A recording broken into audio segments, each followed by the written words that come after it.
Hello, today I'll be discussing one of my final flash fiction pieces. The one I selected to discuss is called Warrior, and it goes, as the breeze basked in the hazy afterglow of Andra's exit, the wind spiraled up her spine that was as bare as a naked mole. Andra's coat swallowed her in the depths of her ant-like body as her bones sank beneath the ocean floor. As she left the colossal building that towered over her as if she were an ant in a horde of Black Friday shoppers, her eyes shifted towards the sign that welcomed the ill.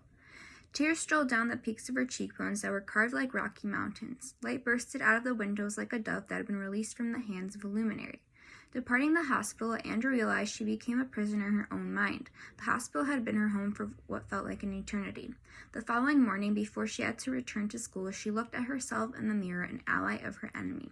As she stepped into the building, Andra felt like a fawn lost in an isolated forest. The other students peered at her with their raven eyes as the nurse wheeled her in a wheelchair to the elevator. She felt stuck on the elevator ride for the rest of the school day. Later that evening, when the world became a shadow, her mind felt like a deserted forest. Andra felt overheated like a car engine. There was an absent feeling of control. All she wanted to do was lay in her comfy bed with her silky sheets that ran through her frail fingers. Staring at the ceiling, all Andra could picture was Anna suffocating her with icy hands. The following morning, as she waited for her mom to prepare her meal, Andra's body narrowed into a pool of fear that washed over her. Her head began to spin, and the walls enclosed on her, trapping Andra in a box. Anna's hands whipped around her as Andra's mom placed the plate crowded with food on the table. Anna dictated her mind like a pirate that found treasure and seized the gold within. Suddenly, she had no control over the tornado that spiraled out of her mouth. "This is too much. Do you want to make me fat? You are making things worse," Andra shouted, although Anna played the video recording on repeat. All of a sudden, the food that was crowded on her plate formed a monster. Her laughs echoed throughout the room. Anna chased Andra so that Andra would burn calories. Andra lingered in the narrow and opaque woods that showered droplets of fear from the mystical branches. In the distance, she perceived a girl lying on the cold ground. Walking towards the mysterious adolescent, the girl's pointed joints impaled nothing but the skin and bones that were constructed with such precision. Her droopy eyes breathed in exhaustion. That girl was Andra. In the lifeless body's hand, she spotted a plastic baggie that suffocated a slice of toast, which was the last thing Andra ate before being hospitalized. That toast embarked on a journey to the trash can. To feed Anna her weakness, Andra guided the toast to her quivering lip, and her teeth sank into it. For every plea food made to be eaten, and every moment Andra's emaciated stomach begged to absorb it, there was an even louder voice shouting within to deny it. Anna shrank into nothing but a pile of leaves. Andra was named Victorious. As Andra's mother set the breakfast before her, Andra asked her mom, "Why did you name me Andra?" To which her mother replied, "Because it means courageous and warrior, which you are." So in this piece, I used a lot of different literary devices and show don't tell. An example of using show don't tell was at the beginning when I talked about the coat swallowing her and her being like naked as bare as a naked mole. Another example of show don't tell was when I discussed the tears strolling down the peaks of her cheekbones that are carved like rocky mountains. I used a simile, which was Andra felt like a fawn lost in an isolated forest. I used 5 senses, the touch part, where I said all she wanted to do was lay in her comfy bed with her silky sheets that ran through her frail fingers.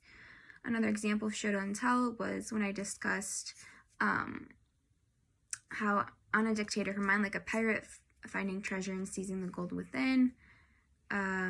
Another 5 senses I used was sight, and that's when I talked about her going through the narrow and opaque woods and seeing this mysterious girl laying on the ground. And personification was when she spotted a plastic baggie suffocating a slice of toast, since a bag can't suffocate something. And so I was inspired to write this story because I wanted to spread awareness about eating disorders and specifically anorexia nervosa. I have history with struggling with this disorder, as back in October 2017, I was hospitalized for anorexia nervosa as I weighed 74 pounds, was severely malnourished and emaciated. My heart rate was in the high 20s to low 30s, and my organs were failing on me as my body had begun to eat away at my muscles and organs to stay alive. Often in today's society, eating disorders are glamorized because they help you meet the ideal standards of society. So I wanted to debunk that and spread awareness whilst promoting recovery. I still struggle with restricting, so I wanted to remind myself of why I should choose recovery. I got the title inspiration from the name I chose for the character and the meaning behind the name. Throughout the revision process, I had to cut out a lot of descriptions of the symptoms of anorexia in order to not overwhelm the readers with too much factual information and enhance the use of literary devices. And speaking of the literary devices, to enhance the meaning, I wanted to describe the characteristics of the eating disorder and the consequences that come with it without just merely stating them. I wanted to paint a vivid picture for the readers to get them to picture it and feel emotionally touched. Moreover, my favorite lines are the following, which are: Andrew lingered in the narrow and opaque woods that showered droplets of fear from the mystical branches. In the distance, she perceived a girl lying on the cold ground, walking towards the mysterious adolescent. The girl's pointed joints impaled nothing but the skin and bones that were constructed with such precision. Her droopy eyes breathed in exhaustion. The reason this is my favorite line, I feel like there was a lot of description, a lot of vivid imagery, and it also presented this moment where when you have an eating disorder, you feel kind of like you lost yourself, you lost your identity, and you feel like you're having an out-of-body experience. So it was her witnessing, because you're a lot in denial with an eating disorder, so it was her coming to terms with the fact and seeing how frail she really was. And I was inspired to create Andrea because I wanted her name to mean warrior in order to represent the fight and courage that those recovering from mental illness have. Furthermore, I made the stylistic choices that I did because I wanted to capture the true essence of an eating disorder, but I wanted to also highlight the beauty of the journey towards recovery and that self-realization that comes with it. So that was the piece I decided to share, and I hope you enjoyed.